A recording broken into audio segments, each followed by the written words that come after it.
एक मोठी बातमी आहे। खासदार चार्टर्ड विमानानं दिल्लीमध्ये गेले, त्याचा खर्च हा पब्लिक करातनं केला गेला असं अंजली दमानी यांनी म्हटलंय। खासदार अमित शहा यांची भेट घेणार, मात्र अमित शहांची भेट घेण्याची गरजच काय असं दमानी यांचं म्हणणं। सध्या लोकशाही उरलेली नाही असंही दमानी म्हणालेत। अचानकपणे सगळे चार्टर्ड फ्लाईटनी दिल्लीला पोहोचतात। चार्टर्ड फ्लाईटचा खर्च कोणी केला? पब्लिक करा। ओम बिर्ला अचानकपणे रात्री दिल्लीत पोहोचतात। स्पीकरचा आत्ताच्या घटकेला दिल्लीत पोहोचण्याची काही गरजच नव्हती, पण ते पोहोचतात। कोणाच्या सांगण्यावरून पोहोचले माहित नाही।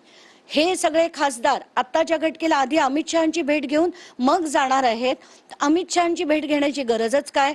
जर ते शिंदे गटात जाणार असतील तर ह्याच्या मागे फडणवीस विरुद्ध अमित शहा कुठे आहे का अशी शंका येते।